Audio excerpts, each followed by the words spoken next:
Bueno, no, yo te agradezco la posibilidad que nos das también para entrevistarte y para aprovechar que te tenemos cerca.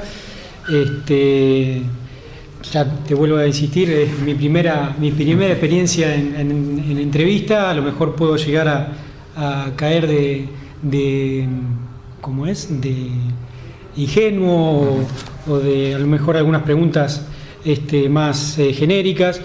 Yo, debido a tu trayectoria y a tu actividad muy variada, digamos, en todos los ámbitos, porque has estado en la actividad en relación a la administración pública, tu actividad en relación a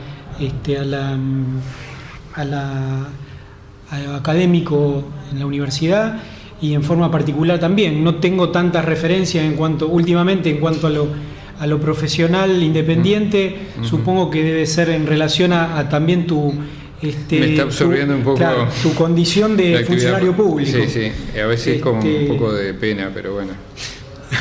En relación a eso, digamos, yo catalogué como tres actividades tuyas que desarrollaba. Planteé como tres preguntas. Una en relación a la administración pública, otra a lo académico universitario y otra a la actividad independiente. Perfecto. En primer término me quería referir a la administración pública, que recientemente fuiste nombrado director de vivienda, director de la Dirección de Vivienda Nacional de Vivienda. Sí, que de todos modos estaba muy en relación en ese ámbito, porque antes eras el director de ordenamiento territorial de la Nación. Bueno, en relación a eso, lo que quería era que por ahí nos pudieras contar las propuestas a desarrollar que tiene, que están desde el Ministerio de Vivienda, Ordenamiento Territorial y Medio Ambiente. Que tenían programado y en relación a problemas o cosas que todavía no han podido solucionar. Perfecto, es una pregunta amplia, pero me parece muy bien. Con respecto a lo que planteaste como introducción, me parece aparte muy apropiado. Hace un tiempito me pidieron que participara de un seminario, estoy hablando de hace un par de años, y justamente yo lo abordé desde estas tres miradas, ¿no? O sea, unificando en el tema de la ciudad lo que se puede haber de alguna manera construido desde el mundo de la enseñanza, la docencia, la investigación como una de las líneas, otra desde el punto de vista de la práctica profesional y una desde el punto de vista de la gestión. O sea que me parece que lo interesante es que uno pueda abordar cualquiera de esas prácticas con un marco, por lo menos, de instrumentos o de formas de lectura de la realidad que sea común, ¿no? Y en ese sentido creo que es una experiencia interesante, tanto aquí en la Argentina como en el Uruguay, como en Brasil y en otros lados, que gente que de alguna manera se forma y desarrolla su pensamiento en la vida universitaria, sea convocada también para asumir otro tipo de responsabilidades, y que pueda ir y volver, digamos, es decir, que haya un vaso comunicante, porque a la universidad le hace muy mal eso que últimamente he escuchado por varios lados.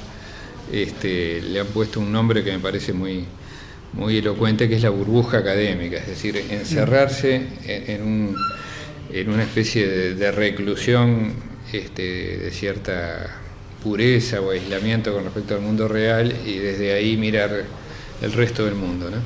Pensar que el resto está equivocado. Y pensé que probablemente la mayoría de las veces el resto está equivocado, lo cual da poco para ponerlo en duda, ¿no? Y bueno, y te decía, la pregunta que tú me planteas es muy amplia, porque bueno, yo tuve un año poco, no llegó a cumplirse un año y medio al frente de la Dirección de Ordenamiento Territorial, y hace unos meses la ministra de Vivienda, que es una colega también y que fue presidente de la Sociedad de Arquitectos, me convocó para ocupar la Dirección de Vivienda, que son dos áreas de trabajo que están separadas a nivel del gobierno nacional, de la nación, como ustedes dicen, dentro de un mismo ministerio, pero con una especialización que quizás haya que revisar también. porque este ministerio que me toca ahora participar toma aspectos muy variados, justamente los temas de planificación urbana y regional, y el tema del territorio en su conjunto, el tema de la vivienda y el hábitat, pero también temas un poco más emergentes, pero que son de gran importancia, como la respuesta al cambio climático, la gestión de los recursos hídricos y el medio ambiente en general. Entonces ahí hay una diversidad de competencias que son bien intrincadas y que hacen a el cuidado de los recursos naturales, que hace a la relación de las sociedades con el medio ambiente, que hace a, de alguna manera, la forma en las cuales ocupamos y usamos los territorios y cómo vivimos en esos territorios y particularmente en el medio urbano. El Uruguay es un país muy urbanizado, probablemente de los más urbanizados de América Latina. Bueno, el Cono Sur es un poco así también, pero tenemos más del 95% de la población residente en áreas urbanas, por lo cual el tema de la vivienda es prácticamente un tema de urbanitas, digamos, de gente que vive en ciudades, aunque sea en pequeñas localidades urbanas, algunas de ellas menores a 5.000 habitantes, pero bueno, que tienen también esa característica. Y bueno, nuestra forma de trabajo es de fuerte interrelación y compromiso con los gobiernos del territorio, es decir, no solamente una política nacional se ejecuta directamente, sino que se ejecuta por acuerdo y en colaboración con los gobiernos de segundo y tercer nivel, es decir, el gobierno departamental, que es una instancia intermedia, que es la que tiene más solidez institucional, y ahora apareció hace unos 8 años el gobierno municipal, que el Uruguay no lo tenía, un tercer nivel de gobierno a escala local, que se viene desarrollando en forma creciente, pero que es muy nuevo. Entonces, bueno, esa cooperación entre niveles de gobiernos es fundamental, porque en definitiva la gestión del hábitat y la vivienda, la gestión del territorio, en gran medida se resuelve y se juega en el plano local, ¿no? Así que estamos, por un lado, desarrollando líneas políticas, formas de actuación, pero por otro lado cooperando con los gobiernos del territorio, ¿no? Y ¿sí? También cooperando y coordinando, y también a veces en alguna, porque no todo es un lecho de rosas, ¿no? En alguna disputa, porque bueno, ahí hay que negociar la asignación de recursos, hay que analizar, estudiar las demandas, las necesidades de acuerdo a las disparidades regionales. Y de ese modo también vos decís que, digamos, al estar tan separada, digamos, lo leíste como separado la Dirección Nacional de Vivienda con la de Ordenamiento Territorial. Sí. Que no hay, digamos, vos opinás que debería tener... Yo creo que deberían tener una mayor vinculación, y de hecho estamos trabajando en esa línea, porque bueno, hay como culturas institucionales. La Dirección de Vivienda históricamente ha sido, y parece un poco redundante decirlo, muy viviendista, es decir, muy centrada en la producción de la vivienda como objeto, ¿no? Como prototipo o como tipo repetitivo, ¿no? No me parece que sea en sí ni bueno ni malo, pero evidentemente la vivienda forma parte de un sistema, que es el sistema habitacional, que está a su vez desplegado en el territorio de formas muy variadas, y de hecho, sobre todo a partir de que se aprobó una legislación bastante reciente, en el año 2008, la Ley de Ordenamiento Territorial, estas líneas tienden a converger, ¿no? En la medida que todas las actuaciones urbanísticas incorporan a la vivienda como una de sus dimensiones importantes, ¿no? Uno de los papeles más importantes, junto con el espacio público. Sí. Eso es un poco lo que puede haber descuidado. Y el hábitat, entendido como sistema, incorpora el espacio público como una de sus dimensiones explicativas. Digamos, la vivienda no existe como un universo aislable, ¿no? Por eso también es importante recordar que la institucionalidad de la vivienda en Uruguay está asociada a una fuente de recursos, que es un fondo que se alimenta de recursos presupuestales y del recupero de créditos hipotecarios, y ese fondo se llama Fondo Nacional de Vivienda y Urbanización. Es decir, ya el nombre del fondo lo que indica es que no solo está destinado a financiar y a viabilizar las intervenciones de construcción de vivienda nueva o de mantenimiento de stock, sino también del desarrollo de todo aquello que es complementario y asociado con la vivienda, como las redes de infraestructura, los servicios públicos, y también, bueno, todo lo que tiene que ver con obras urbanísticas, ¿no? Con respecto hablaba de la vivienda y la subvención de la vivienda, como crédito, Sí. ¿Existen planes de vivienda pública? Sí, nosotros estamos obligados por la legislación vigente a que al comienzo de cada ejercicio presupuestal el gobierno tiene que elaborar una planificación quinquenal de vivienda que se expresa en un plan. Este plan se elabora en forma participativa, es decir, hay una instancia, esto fue el año pasado, por ejemplo, por lo menos de esta etapa fue el tercer plan quinquenal, más o menos llevó un proceso de 4 meses de trabajo en el marco de una comisión asesora donde, bueno, intervienen las organizaciones sociales, las cámaras empresariales de la industria de la construcción, básicamente, los sindicatos y también las universidades. Se conforma ahí un espacio de diálogo, de intercambio que alimenta la construcción de una planificación. Esa planificación a su vez está asociada a los recursos y se expresa en una cantidad de líneas de intervención que a su vez están cuantificadas en metas. Y bueno, el compromiso nuestro es llegar a cumplir esas metas en este periodo. Es un desafío bien grande, pero bueno, periodo, lo que está planteado. ¿Hasta dónde? Hasta el 28 de febrero del 2020, perdón. O sea, nos van quedando, yo te diría que netos 3 años de trabajo para poder alcanzar esas metas, ¿no? Y bueno, son metas ambiciosas, pero pensamos que están respaldadas por los recursos. Implican distintas líneas de trabajo, o sea, construcción de vivienda nueva, refacciones, intervenciones sobre el stock, distintas formas de intervención, sí. Cuando te referís, que en muchos casos he leído que te referís mucho al desarrollo sostenible o a la planificación sostenible, ¿a qué te referís concretamente en relación a las políticas a aplicar, digamos?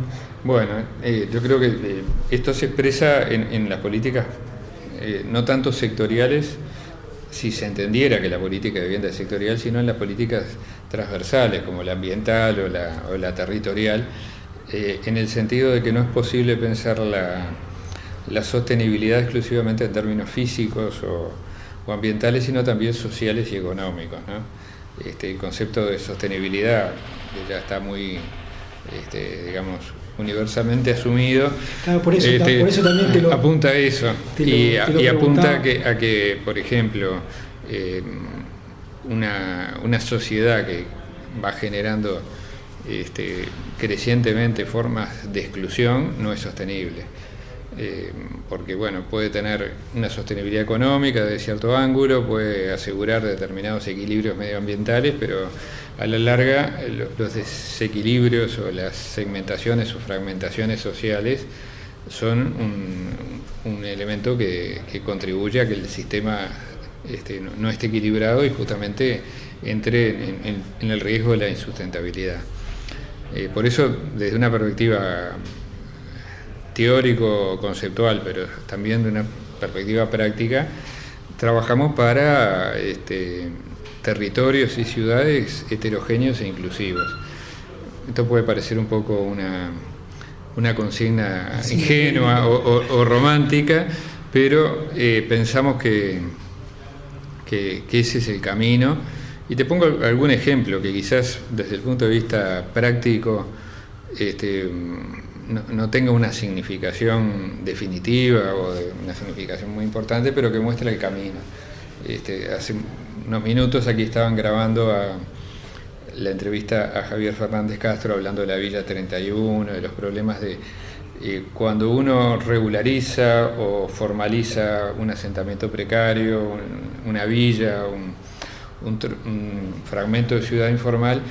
Uno de los riesgos principales es que al otorgar la propiedad se genere un proceso de expulsión, de gentrificación en términos teóricos, es decir, esa población es desplazada por otra población de mayores recursos que ocupa esos lugares. ¿Cómo enfrentar eso? Ese es uno de los grandes desafíos que tenemos, porque entendemos que el valor de la mezcla, de la mixtura social, es algo que sostiene a los territorios. Nosotros tenemos algunas herramientas. Por ejemplo, una es el sistema cooperativo de usuarios, que está bastante extendido en el Uruguay, y es un sistema que establece que la propiedad de un grupo habitacional es colectiva y que los cooperativistas son propietarios de partes sociales del todo, no de un objeto aislable y transable en el mercado que es la vivienda. Y a su vez esa cooperativa no es enajenable. Entonces, si bien esto no es ¿cómo puedo decir? Un no definitivo a la especulación o el mercado sobre el bien vivienda, es un elemento que arraiga a la población en el lugar, más allá de la valorización que pueda generarse. Y después tenemos un instrumento de política que se viene aplicando hace unos 10, 12 años, que creo que es un elemento que en el mediano plazo va a rendir un resultado importante, que es lo que nosotros denominamos el subsidio a la cuota. Cuando tú mencionabas los créditos hipotecarios, cualquier familia beneficiaria de un programa del gobierno tiene un crédito que está asociado generalmente a un subsidio.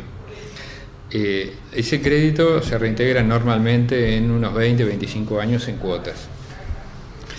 Hasta hace esos 10, 12 años, hasta el año 2005, 2006, el crédito implicaba un subsidio fijo y una cuota fija. Entonces la gente entraba en distintos programas de acuerdo a sus niveles de ingresos.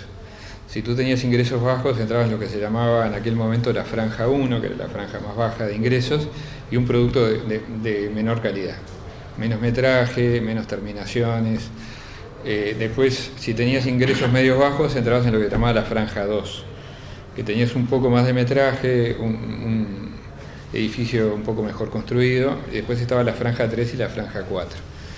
Eso dentro de un programa de cualquier programa público, sí. Pero de urbanización donde justamente se daba esa mixtura de... Sí, pero era una mixtura estamentaria, digamos, ¿no? O sea, vos tenías un conjunto de viviendas de franja 1, al lado tenías uno de franja 2, otro de franja 3, y tenían características diferentes.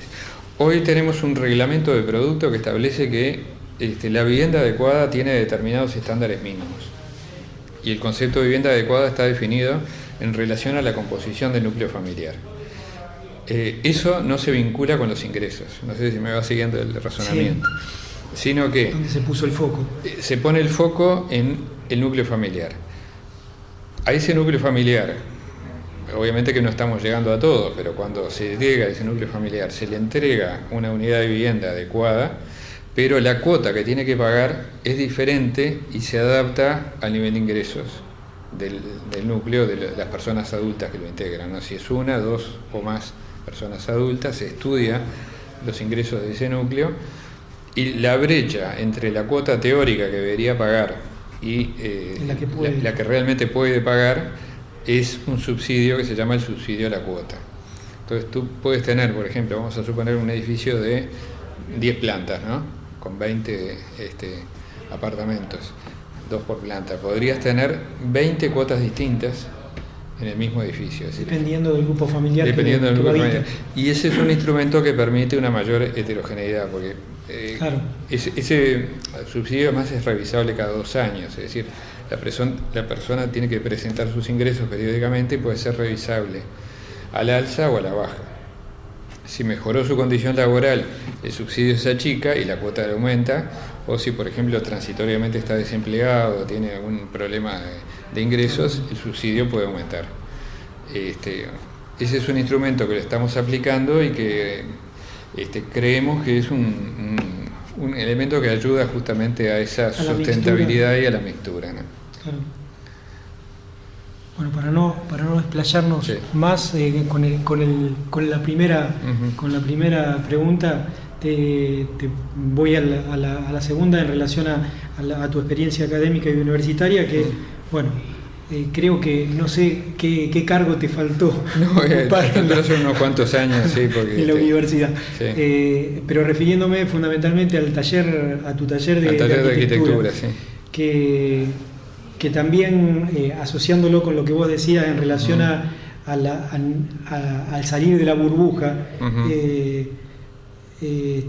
digamos, la característica del taller que vos tenés, que en realidad es la misma de los 9 talleres que hay en la Facultad de Arquitectura, que es distinta a la nuestra, ¿no? Porque es vertical integral. Claro, sí. Vertical integral. Entonces, también la pregunta era en relación a la programación de esos 6 años en relación a un tema.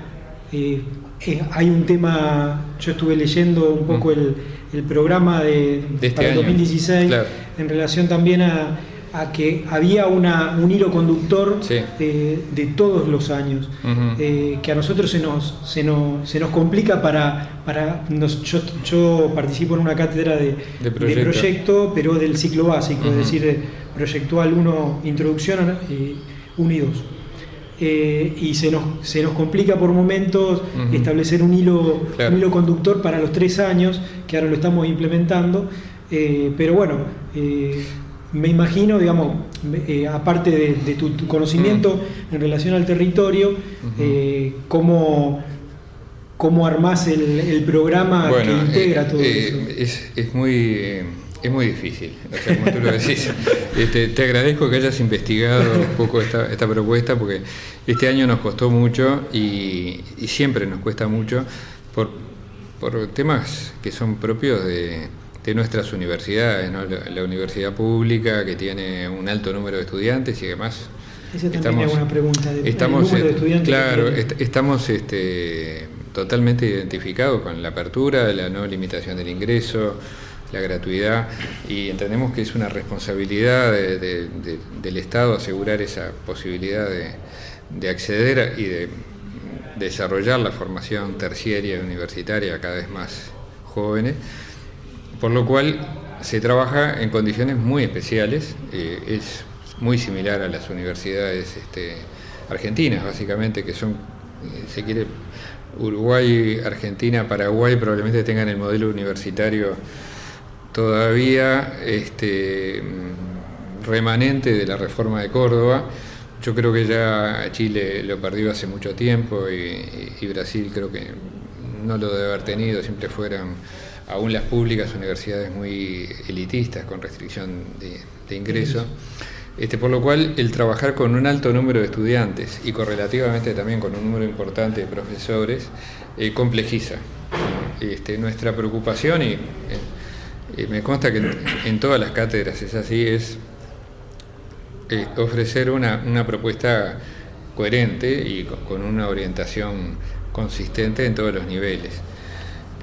Pero también hay que de alguna manera relativizar, porque nosotros, al igual que creo que la mayoría de las facultades de arquitectura en la Argentina, tenemos una libre inscripción de los estudiantes que optan por cuál cátedra de proyecto quieren cursar. En cualquier año, digamos. En cualquier año. Dicho de una manera respetuosa, no digo que sea, ¿cómo se llama?, negativo, pero cada vez más hay estudiantes que hacen una especie de zapping, es decir, que van como movilizándose de una cátedra a otra, como buscando distintas experiencias, distintas formas de enseñanza, profesores con metodologías distintas, por lo cual la propuesta vertical integral es más una mirada desde la docencia que desde el estudiante. El estudiante construye una mirada que es mucho más variada. Entonces puede hacer un año o un semestre en una cátedra, otra en otra, puede volver, ¿no? Por semestre inclusive. Incluso por semestre, lo cual genera una volatilidad muy grande, ¿no? Hay un porcentaje, no te diría, creo que a esta altura no es mayoritario, pero hay quizás un 30% de estudiantes que más o menos tienen una trayectoria, arrancan en una cátedra y continúan por lo menos hasta el cuarto o quinto año, pero hay otro porcentaje altísimo que va como haciendo a veces un año, a veces un año y medio, y va cambiando, por lo cual esa experiencia que el equipo docente le propone es una propuesta.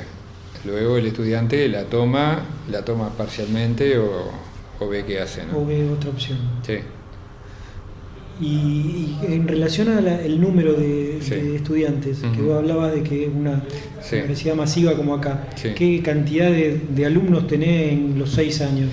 En este momento, sí, porque son 6 años y después en paralelo está el curso de proyecto, que es el proyecto final, que es en paralelo, ¿no? Que ahí tenemos muchos estudiantes. Y tenemos unos 300 de primero a sexto y otros 150 en proyecto final, que a su vez son estudiantes del último tramo de la carrera. O sea, a veces son los mismos, ¿no? Por eso no se cuentan, pero lo que... porque se puede hacer simultáneamente con sexto año. Claro, sí, no, necesariamente. Pero te diría que 300 es un taller mediano en nuestra facultad. Hay talleres que tienen 500, 600 estudiantes y hay talleres que tienen un poco menos. Nosotros a su vez hemos tenido menos y hemos tenido más, estamos un poco en ese entorno y eso genera complejidad, pues son muchos grupos, son muchos profesores. Y porque yo digo, te corrijo, digamos, de la igualdad que vos hablabas de masividad, nosotros en 3 años tenemos 400 alumnos. Claro, son muy masivos. En la mitad del tiempo. Lo que pasa es que como consecuencia, lo que tú decís, como consecuencia de la libre inscripción, yo tengo grupos, por ejemplo, en el primer año tengo 150 chicos, o sea, y de segundo a sexto tengo otros 150. Y tengo grupos que van de 150 a grupos de 20. Entonces hay como una graduación. Claro, y hay que armar el plantel docente en relación el también plantel a docente tiene que tener una flexibilidad y la capacidad de reciclarse y asumir otras coordinaciones de otros ejercicios, porque si inclusive vamos a decir de un año que para el la otro. migración puede ser semestral. Eventualmente de un semestre a otro. Al profesor no le es fácil. No, seguro. No le es nada fácil. ¿Y los ámbitos de los 6 años se desarrollan en un mismo ámbito espacial? Tenemos en realidad la facultad trata de asegurar un salón permanentemente asignado a la cátedra y tenemos 2 salones más que compartimos. En su expresión de mayor convivencia ocupamos 3 salones juntos, pero a veces en un mismo salón se dan 2, 3 cursos, 4. Sí, nosotros en este año que justamente nosotros teníamos restricto el primer año, y ahora se hizo libre. Se volvió a liberar y... entonces también volvimos a tener un número muy grande que no lo podemos absorber en el taller más grande. A veces entonces nos quedamos como muy disgregados. Tenés la rigidez de la planta física y de alumno. Bueno, viste que en todas las familias pasan cosas parecidas.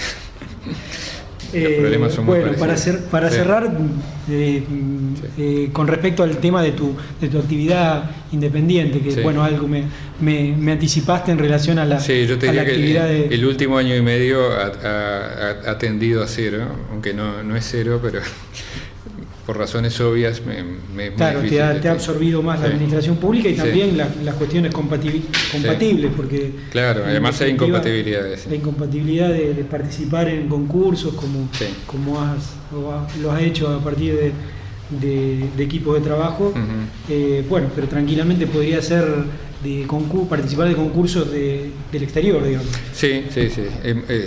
No se ha dado la oportunidad porque realmente alguna vez que quisimos presentarnos a algún concurso bien interesante como el que hubo aquí para Rosario, no nos dio el tiempo para trabajar con los equipos que habitualmente integramos, pero bien. Son todos arquitectos, ¿no? No. Mira, una de las cosas que me ha resultado más interesante, yo tuve un periodo, sobre todo entre el año 96 y el 2012, 2013, un periodo bastante grande de trabajo en proyectos urbanos y planificación territorial, que me correspondió coordinar equipos interdisciplinarios, y realmente es un trabajo muy estimulante desde todo punto de vista, ¿no? O sea, integrando diferentes expertos, digamos, en áreas sociales, en economía urbana y del territorio, en geografía, en producción agrícola, bueno, obviamente arquitectos y colegas, y también ingenierías diversas, ¿no? Y eso creo que es una experiencia muy linda de transitar, sí. Y que algún día volveré a retomarla. Tenés ganas. Sí, sí. Bueno, la última pregunta, sí, para cerrar era justamente esa. Sí. En relación a justamente a los tres modos de actividad profesional que yo más o menos agrupé, sí. Si tuviese que decir, bueno, me quedo con una. Yo soy muy difícil para tomar opciones. En general otros las toman por mí. O sea que, digamos, cambiando la claro, pregunta, sí. ¿Cuál es la que más yo creo que satisfacciones te hoy me hizo una entrevista a un colega tuyo para el Colegio de Arquitectos y me preguntó algo parecido. Y yo creo que lo que a muchos de nosotros que estamos en la universidad y que tenemos una historia de haber ido como desarrollándonos en la docencia, la docencia es como la columna vertebral, ¿no? Y mucha de la acción pública es también como una derivación natural de la actividad docente. Y de la acción política incluso, me parece que ese es digamos, componente que no hay que soslayarlo, porque a veces en el mundo académico, volviendo al tema de la burbuja, en esta contemporaneidad líquida, el tema de lo político tiende a a ocultarse o a difuminarse. Y creo que por lo menos para la generación que yo integro y alguna generación anterior y posterior, la dimensión política siempre fue un elemento importante. Bueno, creo que la actividad docente es como una columna vertebral de la cual uno puede ir colgando, porque no puede haber actividad docente, lo entiendo yo, sin una conexión con la realidad. No puede pensarse, salvo casos muy excepcionales, un mundo académico que esté desligado de la práctica. Y bueno, y la gestión pública también es una manera de poner en juego ciertas ideas, ciertos conceptos que puedan haber sido por lo menos elaborados inicialmente en la vida universitaria, y bueno, y verificarlos en el accionar concreto. Bueno, muchísimas gracias. Muy bien.